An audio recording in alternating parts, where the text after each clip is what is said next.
sin producir somnolencia. O sea, es donde vemos al paciente un poco en off, pero no está ni echado ni dormido, ¿ya?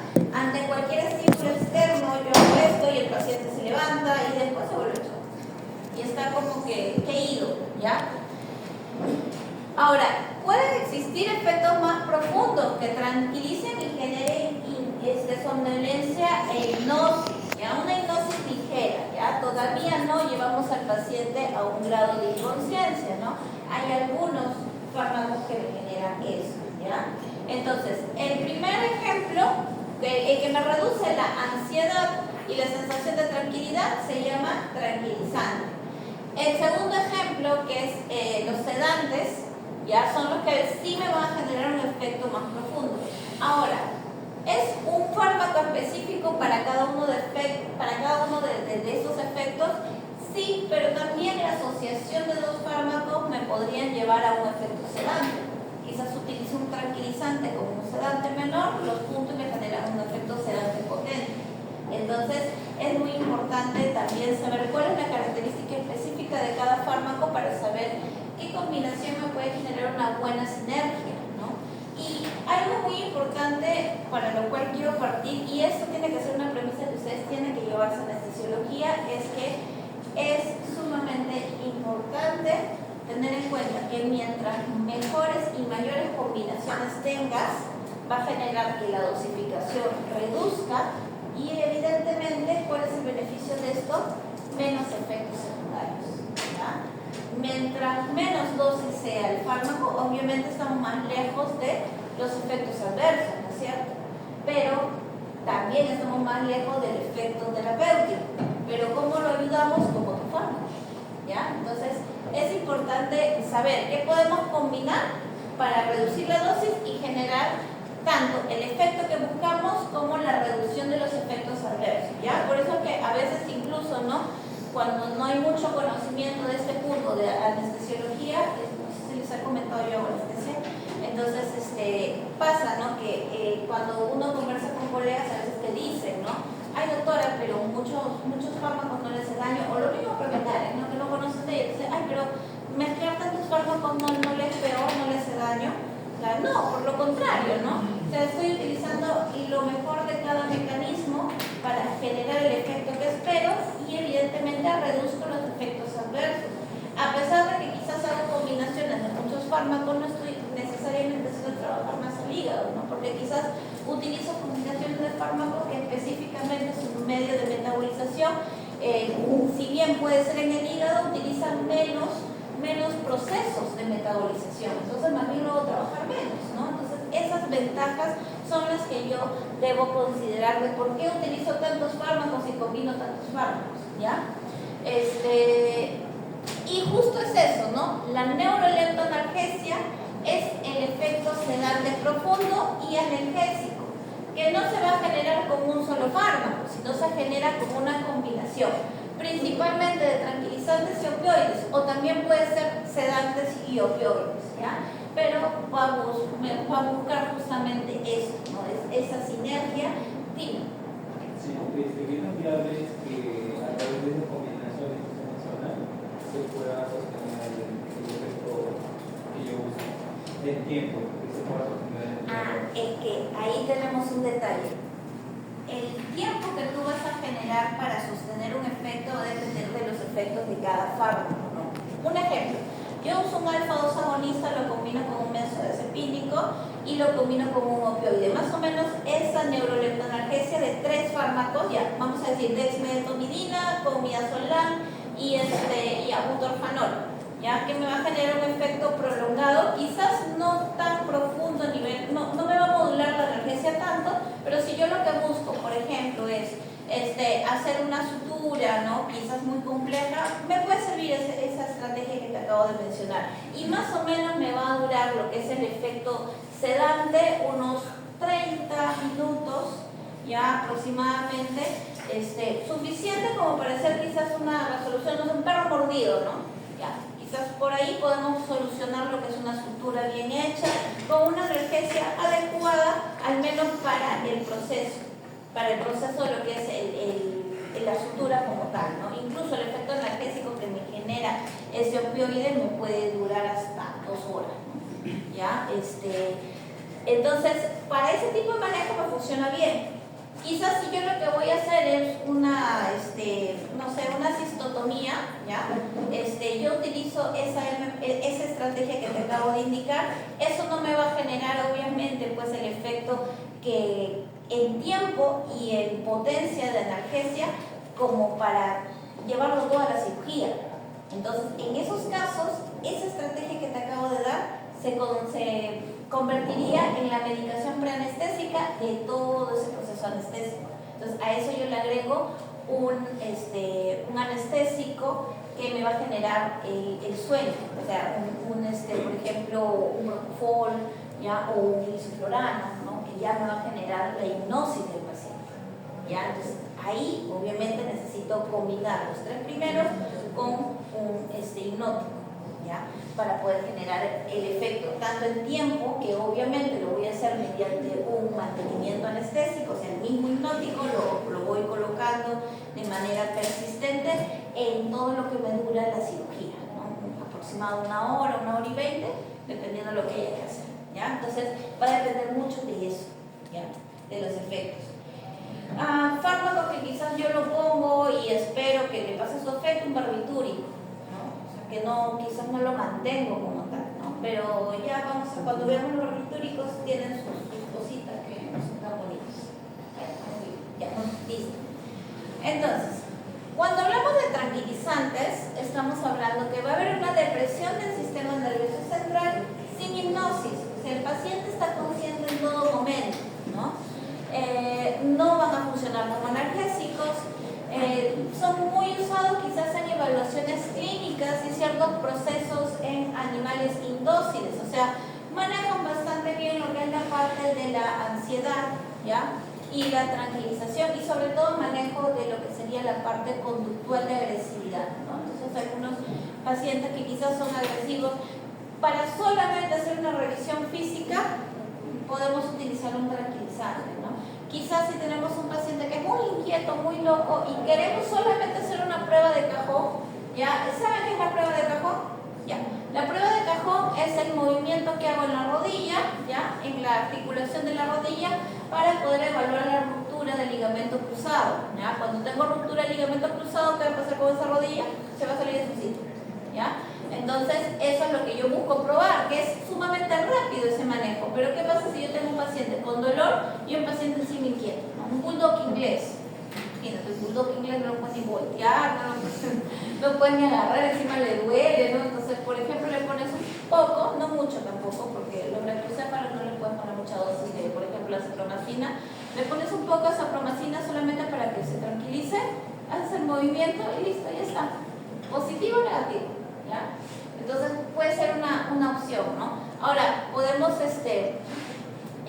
por ejemplo, un paciente agresivo, para tomar una toma de muestra de sangre nada más, podemos utilizar también una dosis mínima de cipromacina, ¿no? También se puede manejar, obviamente teniendo en cuenta sus efectos adversos, ¿no? Si en tranquilizantes, por ejemplo, la silacina, los alfa-2 agonistas van a generarme también un efecto tranquilizante, pero su efecto como tal llega a generar también sedación, ¿ya? Entonces, si queremos buscar una sedación mayor, podríamos usar una silacina, ¿ya? O una dexmetomidina o una medetomidina, ¿ya? Entonces, también va a depender mucho de eso. Me genera un buen margen de tranquilización los alfa-2 agonistas, ¿ya? En el caso de el butorfanol, ¿ya? El butorfanol, por ejemplo, es un opioide, ¿ya? Es un opioide que, si bien me va a generar analgesia, ¿ya? Este es un opioide de lo que les digo que es agonista-antagonista. Entonces me va a agonizar a los receptores kappa y me va a antagonizar a los receptores mu, lo cual hace que quizás su potencia analgésica no sea tan fuerte, ¿ya? ¿Por qué? Porque que habíamos hablado, mayor cantidad de receptores mu hay en el cuerpo, ¿no? A nivel central, ¿no? Entonces su potencia analgésica no va a ser tan amplia, ¿no? Porque va a coger algunos receptores nada más que está disperso, digamos así, no va a generar una analgesia tan presente. Pero sí me genera también un efecto sedante, ¿ya? No tan fuerte, pero sí al menos para generar la tranquilización en el manejo del paciente. Sí,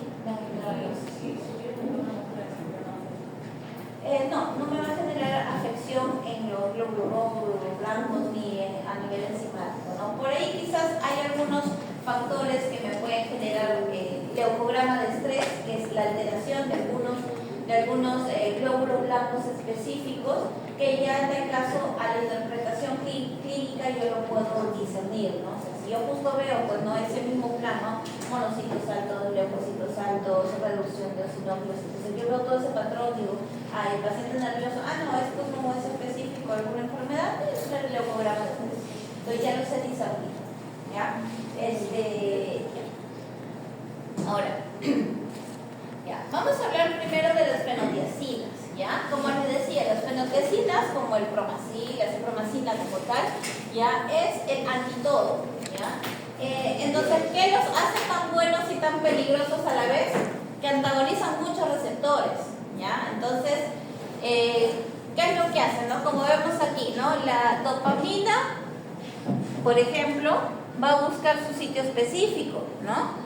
Pero yo le pongo a este paciente cipromacina, ¿y qué va a hacer la cipromacina? Se va a poner en el sitio específico de la dopamina, ¿no? Entonces eso va a generar, ¿ya? Depresión del sistema nervioso central. Porque la dopamina que hace es un neurotransmisor activador, ¿no es cierto? Entonces va a bloquearme la dopamina, va a bloquearme los alfa-2 adrenérgicos, va a bloquearme la serotonina, va a bloquearme a las histaminas y a la acetilcolina, o sea, son muchos receptores, ¿no? Entonces, su mecanismo de acción, como les decía, es bloquear todos ellos. Entonces, tenemos un paciente, perdón.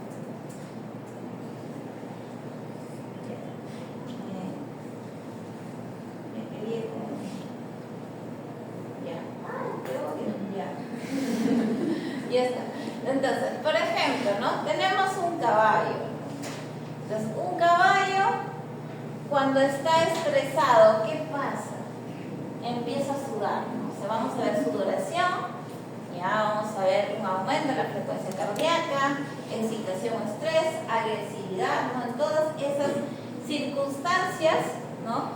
El paciente podemos utilizar un tranquilizante, ¿no?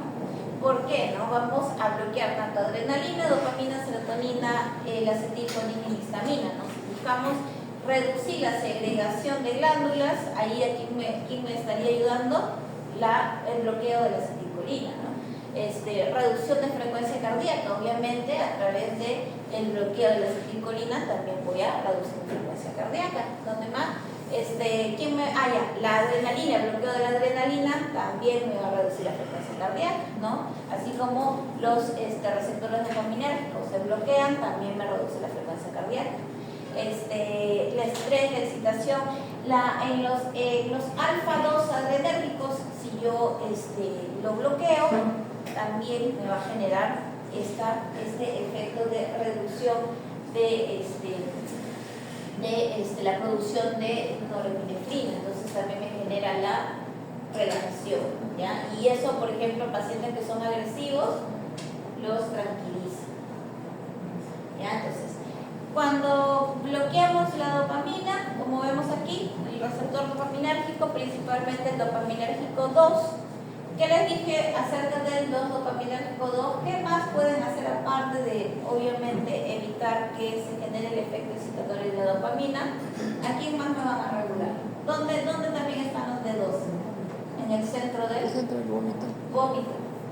¿Ya? Entonces, si bien no es un antiemético, va a tener efectos antieméticos, ¿ya? Porque me está bloqueando a ese receptor, ¿ya? Ahora, con los alfa-adrenérgicos, acá sí tenemos un detalle, ¿no?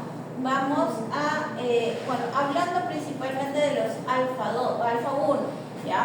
Que es el que principalmente van a bloquear, que hay un poco más a nivel del sistema nervioso central. entonces me va a generar efectos adversos bastante marcados a nivel de lo que es la bradicardia y la hipotensión, ¿no?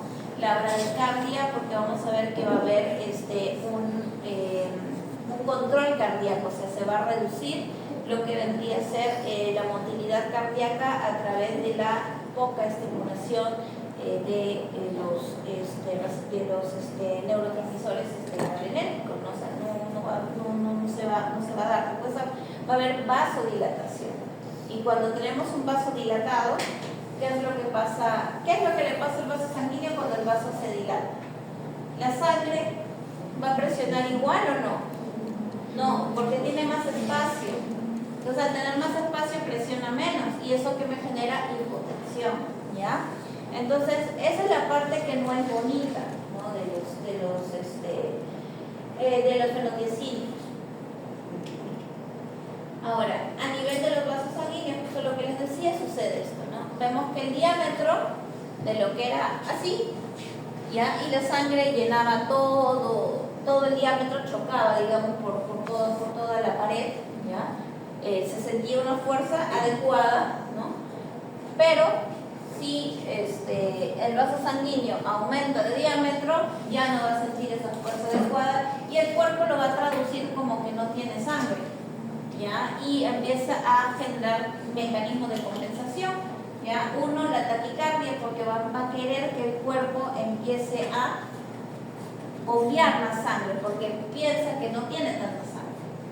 Pero también a su vez, ¿qué otro mecanismo de compensación se da cuando el cuerpo piensa que no tiene sangre? ¿A quién cierra? A los vasos periféricos, ¿no?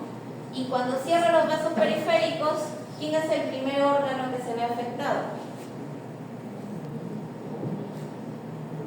El riñón. No le llega tanta sangre al riñón, no le llega sangre a la piel, ahí es donde empiezas a ver que hay hipotermia. Ya puedes incluso empezar a ver que las mucosas se palidecen un poquito, ¿ya? Y si el riñón siente que no le llega sangre suficiente, ¿qué es lo que hace? ¿Activa a quién? Al sistema angiotensina, aldosterona, ¿y quién más? Y a la renina, ¿no? Y ellos no son tan buenos que digamos, porque generan más vasoconstricción periférica y generan todo un lío a nivel general que lo vamos a ver cuando veamos fármacos del sistema renal, ¿ya? Pero más bien me generan más caos. O sea, me generan caos en una situación que no lo merece, pues, ¿no? Porque no estamos ante una hipovolemia, ¿no? Y esto evidentemente me genera problemas en el paciente. Entonces, hay que tener en cuenta este tipo de detalles, ¿no? Ahora, a nivel de cuando tenemos un bloqueo de la acetilcolina, vamos a ver que hay una reducción en la función motora del músculo retractor del pene. Por consiguiente, al bloquearse vamos a ver que hay una relajación de y una producción de ¿ya? Entonces, vamos a observar que los pacientes machos van a tener una relajación del pene y vamos a ver una producción, ¿no? Entonces ahí también vamos a observar un poco eso, ¿no? El efecto que vamos a observar, ¿no? Porque como vemos en el músculo retractor es donde vamos a encontrar a los receptores muscarínicos. Ahora, ¿qué sucede? Yo tengo la centromicina, me va a bloquear a la acetilcolina, los receptores colinérgicos, y esto genera justamente la relajación del músculo retractor del pene, ¿no? Como vemos aquí, ¿no? Entonces, al generarme esa relajación, vamos a ver que ya tanto los sarcómeros ya van a ir a separarse, ¿no? A través del calcio se une a la troponina y esto va a exponer a la unión de la miosina. Entonces, la miosina y la actina empieza a separarse, ¿no? Lo que genera la relajación. Ahora, la centromicina se puede utilizar como preanestésico, ¿no? Vamos a ver un poco en qué casos lo utilizamos, ¿no? Cuando lo utilizamos como preanestésico podemos utilizarlo en caninos entre 0.02 a 0.05 miligramos por kilo. ya sea intravenosa, subcutánea o intramuscular, ¿no? Evidentemente, nos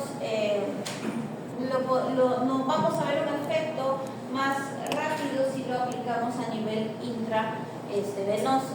Ahora, la centromicina también se puede, es bastante versátil, se puede también aplicar intranasal, ¿ya? Y también genera un buen efecto de absorción, ¿ya? A nivel intranasal. En felinos, la mayoría de fármacos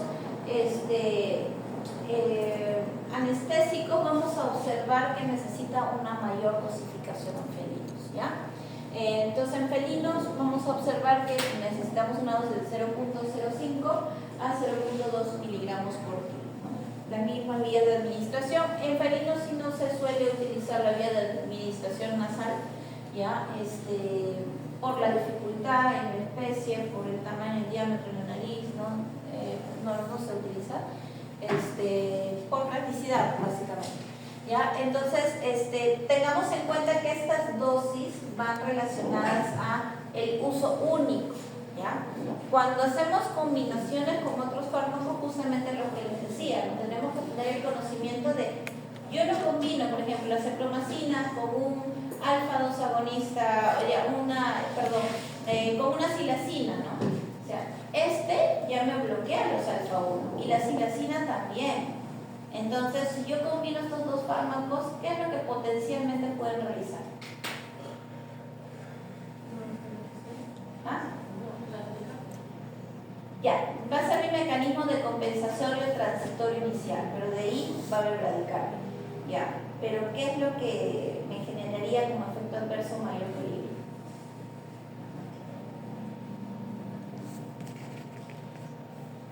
Vasodilatación, ¿y eso qué me genera? Hipotensión. Ambos van a bloquearme los alfa-1. Entonces, ¿qué va a pasar? Va a haber mayor vasodilatación.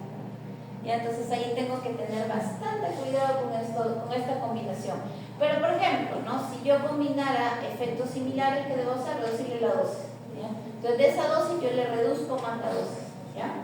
O sea, eso es lo que hay que ir aprendiendo, y eso se aprende con criterio, ¿ya? Porque algo que también tienen que llevarse de aquí para cuando lleven anestesiología es que la anestesia no es una receta de cocina, ¿ya? No es que siempre voy a utilizar, no sé, 5 microgramos de dexmedeto en los perros, ¿no? O sea, quizás dependiendo de la combinación, dependiendo la salud del animal, dependiendo la edad, dependiendo la especie, dependiendo de la raza, yo voy a hacer mis cambios, ¿ya? Entonces es importante que desde ya aprendan a obtener criterios de ello, ¿ya?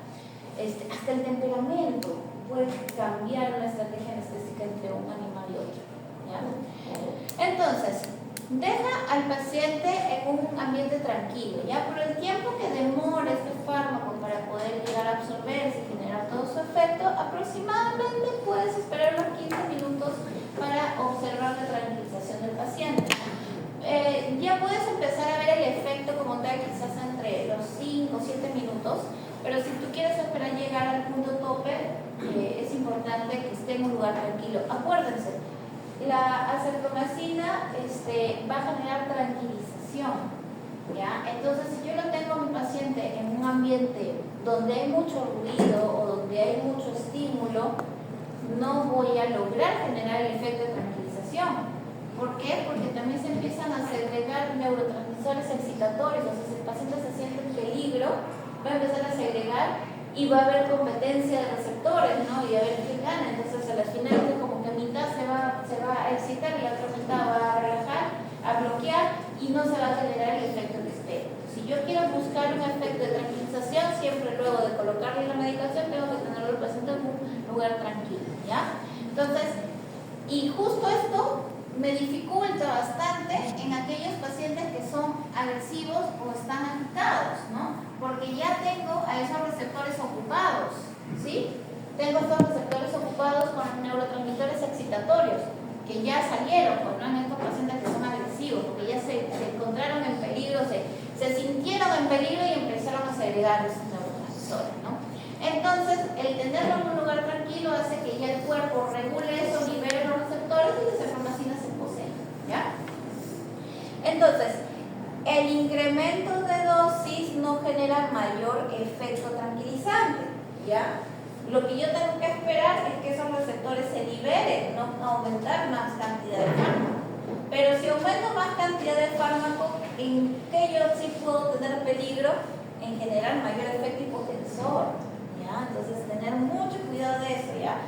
Porque a veces sucede, ¿no? Que hay colegas que no tienen este conocimiento importante, entonces ¿qué pasa? Le ponen esa cipromacina y el animal sigue en un lugar pues que se siente excitado, entonces dice, no, muy poca dosis, le pongo más, ¿no? O sea, está bien, el animalito por competencia del receptor va a terminar pues, generándose, o sea, sedándose quizás, ¿no? El efecto que yo espero, pero teniendo en cuenta estos efectos adversos, ¿ya? Bueno, y como justo les decía, ¿no? El efecto antiemético que genera de manera indirecta, porque no es un efecto que nosotros buscamos al respecto, me ayuda mucho con los fármacos que más bien sí son procinéticos, ¿no? O sea, que sí pueden generar, proeméticos, ¿no? Que sí me pueden generar la émesis, como por ejemplo alfa-2 agonistas, algunos opioides, ¿no? O sea, me van a regular ese efecto del opioide que genera émesis o el efecto de los alfa-2 agonistas que pueden generar émesis. Entonces, ¿en qué otra situación? Comportamiento agresivo, ¿no? Porque me van a reducir la segregación de la dopamina, ¿no? Entonces, en animales quizás de difícil manejo o en el caso de entrenamiento, ¿no? Porque como tiene la conciencia activa, entonces simplemente me va a ayudar a modular conducta, ¿no? Y a generar un aprendizaje de conducta para que el animal ya lo asocie, digamos, sin asustarse, no lo asocie como algo malo, como algo que va contra su salvaguarda, entonces el animal se permite manejar. Ahora, ¿en qué otros casos? De transporte, ¿no? Porque evidentemente el transporte para el caballo va a ser una situación nueva y esta situación nueva va a generar obviamente excitación. Pero si yo lo llevo ya tranquilo, no lo va a asociar como algo malo, ¿no? Y algo que vamos a observar bastante, justo acá hay una imagen de la relajación, ¿no? Como vemos del músculo retractor del pene, ¿no? Entonces, a un paciente, por ejemplo, equino, se le coloca lo que vendría a ser la cipromacina y esto va a generar un efecto, como vamos a ver, de relajación, ¿ya? De relajación, y ahí te das cuenta, ya, el caballo ya entró en efecto. Ya. Luego, otra cosa importante que tenemos que tener en cuenta es que va a haber un incremento en la sensibilidad del ruido. Pero no que se utiliza la cipromacina para los pacientes cuando hay cohetes, por ejemplo, en actividad, en sesiones. Estamos totalmente equivocados. O sea, el paciente es consciente en todo momento, ¿sí? Va a haber sí una relajación visual a nivel de los músculos, de la musculatura esquelética, ¿no? Porque ¿quién estamos bloqueando? Los muscarinos, ¿cierto? Entonces, el paciente puede oír todo, va a tener mayor aversión al ruido. ¿Por qué? Porque escucha y no se puede mover. Entonces, ¿qué estamos generando? Mayor estrés en ese paciente, ¿ya? Así que por eso es que ya en la actualidad no se utiliza o no se recomienda lo que es una fenotresina para modular o para relajar a un paciente en épocas festivas, ¿no? Más bien toda la fiesta desastrosa pasa en su cerebro y le genera la tranquilidad al tutor porque ve, está tranquilo porque no se mueve, pero no sabe todo lo que pasa a nivel consciente, ¿ya? Vamos a terminar con las fenotresinas y de ahí nos vamos al break, ¿ya? Ok, ahora, dentro de los efectos adversos que podemos observar, vamos a observar que son antagonistas alfa periféricos y central, lo cual va a generar una hipotensión durante anestesia, tener bastante cuidado con ello. Ahora, me va a deprimir el centro termorregulador, ¿no? El centro a nivel dopaminérgico. Entonces, ¿qué va a generar? Hipotermia. Dos cosas sumamente importantes en anestesiología que no debe suceder, ¿ya? Tanto la hipotensión como la hipotermia me generan una grave complicación anestésica. Entonces, si yo voy a colocar acepromacina en un preanestésico, estas dos cosas no puedo dejar de monitorizar y de regular con otros fármacos, ¿ya? Porque sí me puede generar una complicación tanto de morbilidad como de mortalidad anestésica, ¿ya? Obviamente en pacientes convulsivos evitarlo también. ¿Por qué? Porque me va a reducir el umbral convulsivo. ¿Qué quiere decir? Que un paciente puede estar con mayor propensidad a generar convulsiones.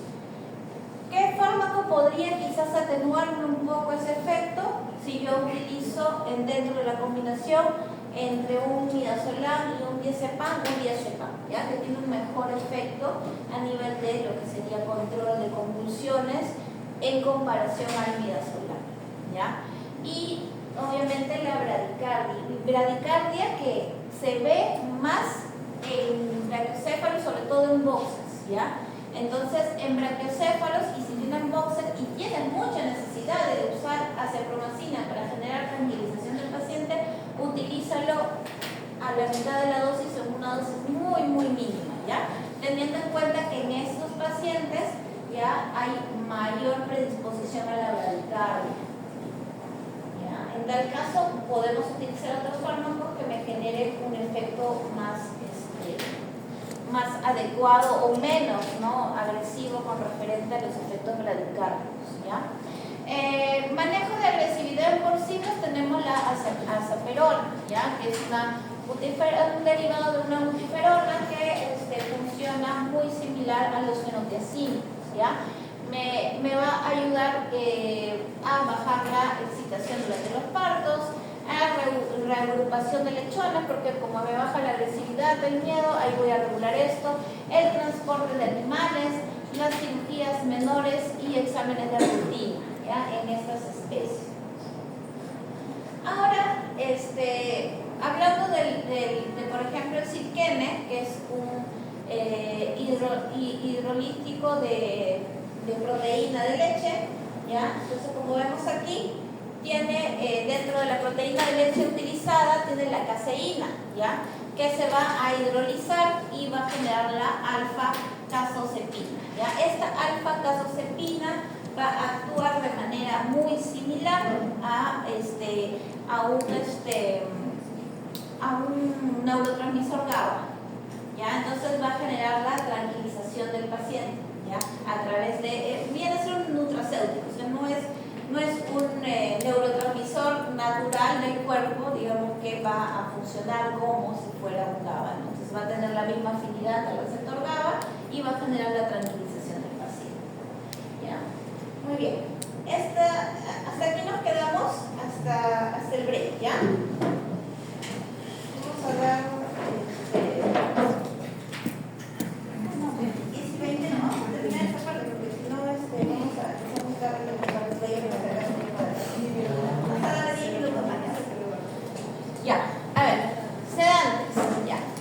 Ahora, las benzodiazepinas pueden llegar a generar un efecto sedante leve, ¿ya? Pero son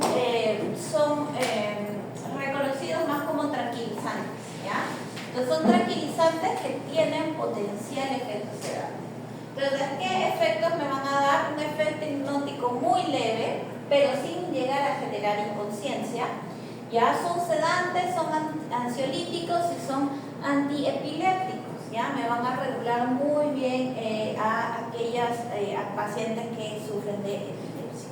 Ahora, ¿cómo funciona su mecanismo de acción? ¿Ya? Como vemos aquí, a grosso modo, entra en su sitio de efecto, en el receptor GABA, y me va a promover el ingreso de cloro, ¿ya? Así es como funciona. Entonces, sabemos que tenemos tanto lo que es varios subunidades dentro de lo que conforma al receptor GABA, ¿ya? Tenemos subunidad alfa, beta y omega principalmente, pero podemos encontrar diferentes tipos de subunidades, ¿ya? Perdón, GABA. Tenemos alfa 1, alfa 2, alfa 3, alfa 5, beta 2 y GABA. Pero siempre vamos a encontrar la combinación de un alfa con la beta 2, ¿ya? Ahí siempre van a estar el sitio de efecto de los benzodiazepínicos, ¿ya? Perdón, entre un omega y un alfa. Y el sitio de los receptores del neurotransmisor GABA va a estar entre un alfa y un beta. Entonces, siempre vamos a encontrar alguna de estas combinaciones, ¿ya?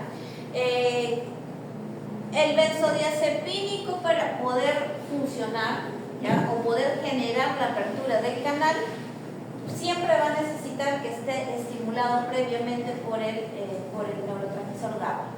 O sea, el benzodiazepínico no funciona solo, funciona como potenciador del neurotransmisor GABA, ¿ya? Entonces, si GABA no está en el receptor, por más que midazolam llegó o diazepam llegó, no funciona, ¿ya? Hasta que llegue GABA, ¿ya? Entonces, si bien va a tener la misma forma de mecanismo de acción quizás que el propofol, que el fenobarbital, tener en cuenta que en el caso de los benzodiazepínicos no funcionan solos, funcionan como potenciador del GABA, ¿ya? Entonces, dentro de los fármacos que vemos aquí dentro de los benzodiazepínicos tenemos midazolam, alprazolam y el diazepam, ¿no? Ahora, hay una diferencia muy mínima quizás a nivel de lo que serían estas dos benzodiazepinas, que son las que más utilizamos en veterinaria, ¿no? Ahora, el lorazepam también lo podemos utilizar, se utiliza a veces para tratamientos de pacientes convulsivos, ¿ya? Pero principalmente a nivel anestésico utilizamos estos dos, ¿ya? Diferencia que la formulación del diazepam contiene el propilenglicol, ya que es un producto oleoso, ¿no? Oleoso que va a generarle liposolubilidad al fármaco, lo cual hace que su ingreso a nivel del sistema nervioso central sea más rápido que el midazolam, ¿ya? Lo cual también hace que su absorción a nivel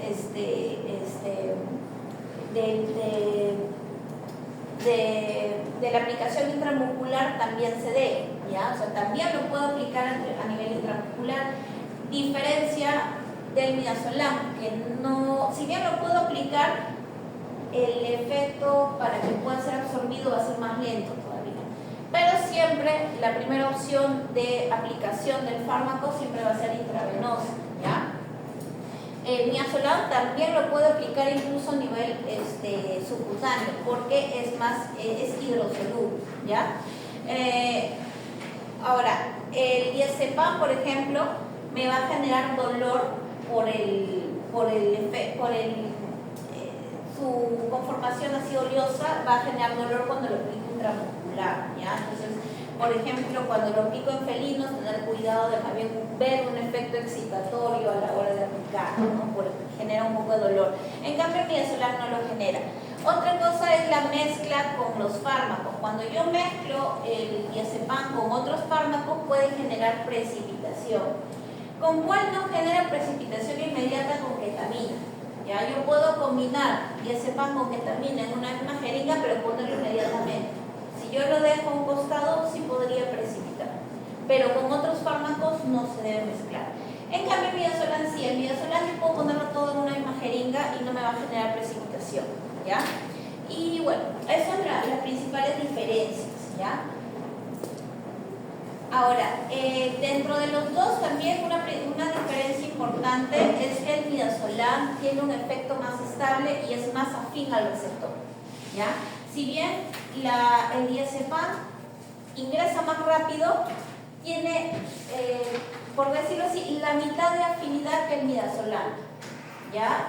Lo cual hace que quizás su unión no sea tan estable, ¿ya?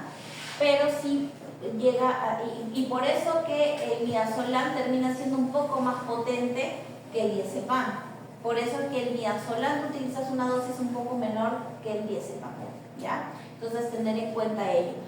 Pero el hecho que puede ingresar más rápido hace que el efecto depresor sea más rápido. Tú vas a ver el efecto depresor del diazepam más rápido que del midazolam. Por eso que en casos de emergencia por convulsiones nos conviene sostener más con diazepam que con midazolam, vamos a ver ese efecto regulador de la convulsión más rápidamente con un bolo de diazepam que de midazolam y el mantenimiento como tal, ¿ya? Porque me va a generar una mayor apertura del receptor, el diazepam, ¿ya? Y el midazolam, al ser más estable, me va a generar una mayor frecuencia de apertura y cerrada, lo cual el diazepam no lo va a hacer, pero al generar mayor apertura me controla más las convulsiones, ¿ya? Y bueno, aquí por ejemplo vemos, ¿no? Aquellos, cómo se ve un paciente con midazolam, ¿no? O sea, no lo ves dormido, ¿no? Lo ves así medio atontado, ¿no? Es más, lo mueves al ave de aquí y quizás se levante un poco, o sea, parece que está medio dormitado, pero no está dormido como tal, ¿no? O sea, genera un efecto tranquilizante y ligeramente sedante, ¿no? Es como que está en un limbo, ¿no? Lo consideras entre sedante y tranquilizante. Ya, ahora sí, los alfa-2 agonistas